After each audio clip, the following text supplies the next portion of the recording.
Todo o sistema bancário da China está prestes a falir. Nas últimas semanas, a economia da China caiu. Sinais recentes revelaram que a economia chinesa já pode estar em recessão. O país está sendo atingido por uma inflação recorde, demissões, trilhões de dólares desaparecendo da noite para o dia, atividades fraudulentas e muito mais. Todas essas crises são terríveis para a economia. O Partido Comunista Chinês tentou silenciar o desastre, mas a verdade já veio à tona. A infraestrutura financeira chinesa está prestes a desmoronar. As fábricas estão fechando em toda a China. E não há como a economia se recuperar. As vendas de casas caíram 28,6% e o investimento imobiliário caiu 12,3% em relação ao ano anterior. Embora as desacelerações de 2 dígitos sejam substanciais, isso não é uma diminuição tão significativa. Na recessão de 2008, as vendas de casas nos Estados Unidos desaceleraram em 50% ao ano. No entanto, há um problema. A razão pela qual os dados econômicos da China não são tão aterrorizantes é porque os dados são manipulados. Vazamentos recentes mostraram que o Partido Comunista da China está manipulando os dados econômicos chineses por trás dos números fabricados. Todo o sistema bancário chinês está desmoronando. De acordo com 6 executivos anônimos de bancos chineses, os bancos estatais têm concedido empréstimos de graça. Os bancos de propriedade do governo estão concedendo empréstimos que têm a mesma taxa de juros exata que os depósitos dos bancos. Digamos que o Wells Fargo decidiu emprestar 10 bilhões ao Walmart a uma taxa de juros anual de 10%. Isso significa que o Walmart tem que pagar os juros de uma taxa de 10% ao ano ou $1 bilhão. Ao mesmo tempo em que o empréstimo é concedido, o Wells Fargo também oferecerá uma taxa de juros de 10% sobre depósitos de $10 bilhões. O Wells Fargo então dirá ao Walmart para depositar um empréstimo de 10 bilhões em sua conta. Isso dá ao Walmart 10% de juros sobre seus depósitos, ou $1 bilhão. Assim, o Walmart está pagando 1 bilhão em juros anuais, enquanto recebe 1 bilhão em juros anuais do mesmo banco. Essa é uma taxa de juros líquida de 0,2%, o que significa que 10 bilhões de dólares foram simplesmente criados do nada. Na verdade, o Walmart não precisa usar um empréstimo de 10 bilhões porque a empresa pode simplesmente mantê-lo de graça. Isso aumenta artificialmente o volume de empréstimos em 10 bilhões. Essa manipulação é liderada pelo governo, que tem o objetivo de fazer parecer que o mercado de crédito está em alta. E embora seja tecnicamente legal fazer isso, o empréstimo artificial é criado pelo próprio Partido Comunista Chinês, que literalmente faz a lei. Outra estratégia que este partido está usando é emprestar dinheiro para si mesmos. Para demonstrar o que está acontecendo, digamos que o Wells Fargo e o Citibank emprestam um ao outro 10 bilhões a uma taxa de juros de 10%. Ambos os bancos estão pagando um ao outro $1 bilhão, o que significa que o pagamento líquido é de $0,0. Os bancos da China estão usando essa estratégia para aumentar a atividade de empréstimos gratuitamente. A razão pela qual o Partido Comunista Chinês foi forçado a manipular dados é porque ninguém quer fazer empréstimos. O Banco Popular da China recentemente capturou 4 principais taxas de juros para impulsionar a economia. Além disso, o Banco Pessoal da China também cortou sua taxa básica de empréstimo de 1 ano pela segunda vez em 2022. As autoridades chinesas também planejam obter empréstimos especiais no valor de 200 bilhões de yuans ou 29,2 bilhões de dólares para promotores imobiliários. Isso se soma à propriedade de 1 trilhão de ienes ou 145 bilhões da China. Para demonstrar o quanto o Partido Comunista está desesperado para conceder empréstimos, vamos analisar o fornecedor de eletrônicos Zhejiang. De acordo com a Bloomberg, Zhang recebeu uma dúzia de ofertas de empréstimo, batendo um recorde de baixas taxas de juros, apesar de dizer abertamente que a empresa não está emprestando no momento. Albert, o CEO da Zhejiang, sabe que as perspectivas de crescimento de sua empresa são fracas, então não há sentido em pedir dinheiro emprestado. Alguns bancos não estão considerando empréstimos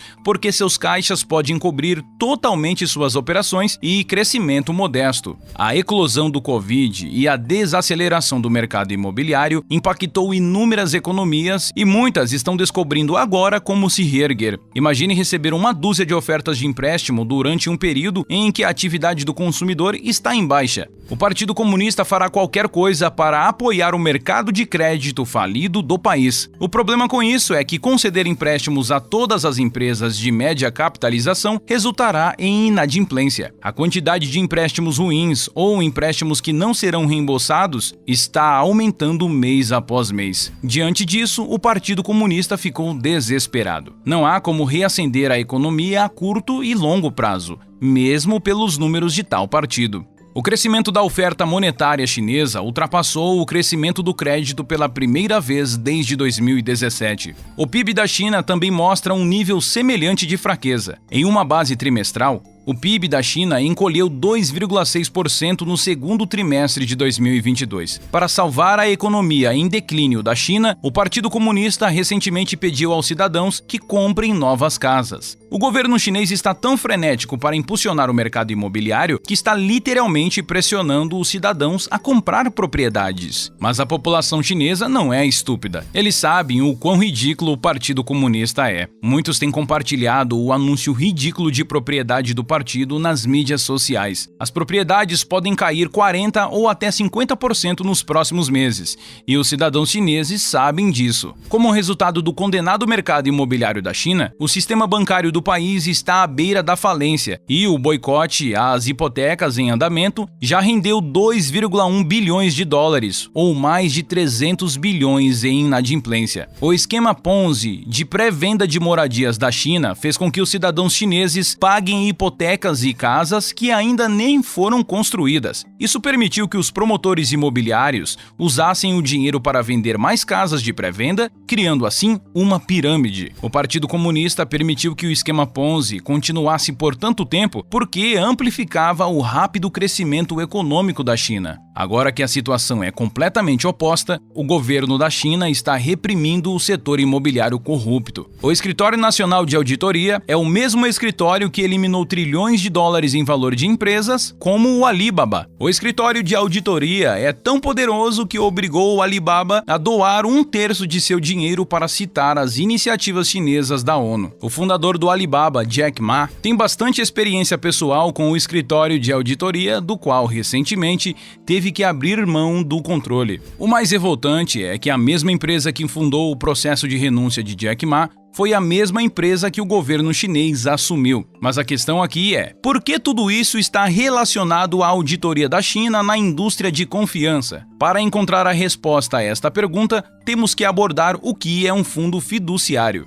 Um fundo fiduciário é uma conta que administra ativos para as gerações futuras. Isso inclui ativos como contas de investimento, títulos, imóveis, empresas familiares e apólices de seguro. A indústria fiduciária da China vale impressionantes 3 trilhões, o que dá aos gestores fiduciários muito incentivo para fraudar investidores. Durante a bolha imobiliária da China, os administradores de fundos, sem surpresa, investiram os ativos do fundo em investimentos extremamente arriscados. A recente habitação da China criou uma crise que expôs os problemas das indústrias de confiança. Algumas empresas fiduciárias estão inadimplentes em seus fundos. Isso significa que as empresas fiduciárias estão relatando que seus produtos de investimento são totalmente inúteis. Muitos jovens recebem dinheiro de seus avós e são instruídos por seus pais a colocar o dinheiro no banco para que ele cresça ao longo dos anos. Esta é uma decisão fantástica e muito inteligente, mas o que poucas pessoas sabem é que se colocar dinheiro em um fundo mútuo de mercado monetário, ele irá render muito mais. Os fundos fiduciários deveriam ser investimentos seguros, mas dados recentes mostraram exatamente o oposto. Os fundos fiduciários já deixaram de pagar 58 bilhões de yuans em produtos de investimento. O governo chinês é compreensivelmente desconfiado de empresas fiduciárias. Agora, o Escritório Nacional de Auditoria da China está investigando os livros contábeis de pelo menos 20 empresas fiduciárias para ver se eles representam um risco substancial para a infraestrutura financeira da China. Assim que o Escritório de Auditoria terminar de investigar as firmas, eles darão as recomendações aos formuladores de políticas em Beijing. Essa atividade perigosa quase certamente causará um colapso na economia economia no curto prazo. Alguns economistas equiparam as ações do escritório de auditoria a brincar com fogo. Semelhante aos títulos lastreados em hipotecas, na recessão imobiliária de 2008 nos Estados Unidos, onde todos pensavam que os fundos fiduciários eram investimentos seguros até que todo o setor desmoronou. O Escritório Nacional de Auditoria reconheceu que a indústria fiduciária chinesa pode prejudicar toda a infraestrutura financeira da China, mas a indústria fiduciária não é o único setor sendo investigado. A China também está reprimindo o setor imobiliário que, sem surpresa, também foi fraudulento. Altos executivos são promotores imobiliários que estão sendo investigados pelo Partido Comunista Chinês. 4 funcionários já eram suspeitos de estarem envolvidos citando graves violações da lei. Ao contrário dos Estados Unidos e da recessão de 2008, a China está sendo atingida por várias catástrofes ao mesmo tempo. Uma crise iminente que pode ter um impacto ainda maior na habitação é a catástrofe dos empréstimos internacionais da China, desde que a presidência foi eleita em 2013. Em 2013, o governo emprestou trilhões de dólares para empresas vizinhas da China por meio da iniciativa Belt and Road. A iniciativa Belt and Road é um projeto que visa expandir o mercado interdependente da China, emprestando dinheiro através de países vizinhos. A China tinha o objetivo de criar seu próprio mercado que dependesse um do outro. Essa iniciativa parecia ótima na teoria, mas na prática é um pesadelo. Em teoria, elas oferecem empréstimos de fácil acesso aos países vizinhos da China, o que ajuda a construir o mercado interdependente da China. Mas qual é o problema com isso? Para a economia dos países mutuários, os empréstimos Belt and Road são uma armadilha de dívida assustadora. Tais empréstimos possuem juros altos e raramente geram retornos econômicos significativos para o país mutuário. Para que a China tenha proteção contra perdas, os recursos dos países mutuários são normalmente usados como garantia. Isso permite que a China assuma facilmente os recursos dos países mutuários, uma vez que os empréstimos Belt and Road estão em alto risco de inadimplência.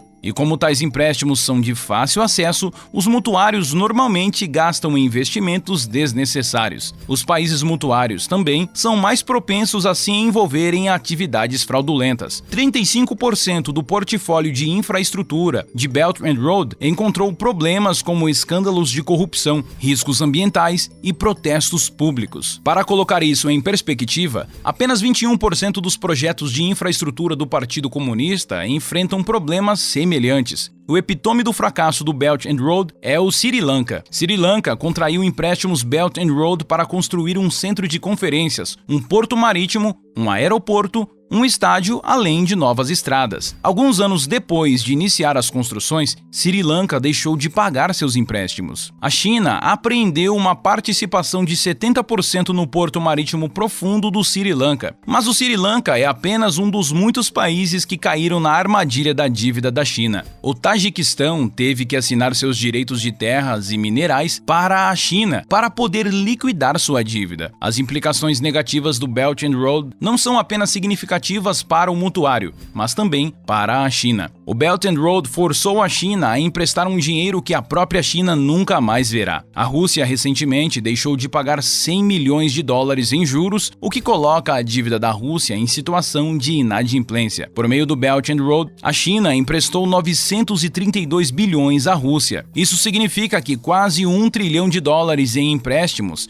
que a China emprestou à Rússia simplesmente desapareceram. Ninguém sabe exatamente quanto os empréstimos do Belt and Road o acumularam, mas certamente está na casa dos trilhões. A China está atualmente lidando com a crise cambial, pois o yuan chinês está sendo desvalorizado em comparação com outras moedas. A recente desvalorização da moeda chinesa está colocando mais pressão sobre as economias vizinhas. A taxa de dólar para Rand atingiu recentemente uma alta de 2 anos, o que significa que o aluguel está em uma baixa de 2 anos. Ao tornar o aluguel menos valioso, os produtos chineses se tornaram mais baratos para o Ocidente. Isso força os países vizinhos da China a baixar os preços de seus produtos, como acontece com o Irã. Os preços essencialmente arrastam para baixo todos os outros países orientados para a exportação, aumentando o risco de inadimplência dos empréstimos do Belt and Road. Esta é a primeira crise de dívida externa da China, com empréstimos institucionais subindo mais de 3 vezes nos últimos 2 anos. Se a China estivesse usando seu próprio dinheiro para pagar os empréstimos do Belt and Road, o país teria sido capaz de suportar as consequências das crises internas. No entanto, a maior parte desse desembarque foi da China, tomando dinheiro emprestado de outros. Isso significa que países como os Estados Unidos estavam emprestando dinheiro à China para que a China pudesse emprestar dinheiro aos países vizinhos. Tal comportamento ridículo cairá na cara da China em breve. As demissões na China vêm acontecendo à medida que a economia da China enfraquece ainda mais. Nos últimos 3 meses, o Alibaba reduziu sua força de trabalho em quase 10 mil funcionários. A taxa de desemprego jovem da China atingiu 20%, o que é ainda maior do que a taxa de desemprego jovem do país em 2020. É seguro dizer que a China pode muito bem estar em recessão agora, e as implicações globais disso são urgentes. Um estudo recente descobriu que a China já está exercendo imensa pressão sobre as empresas estrangeiras. Com a China sendo a potência manufatureira do mundo, ninguém está preparado para o que está por vir.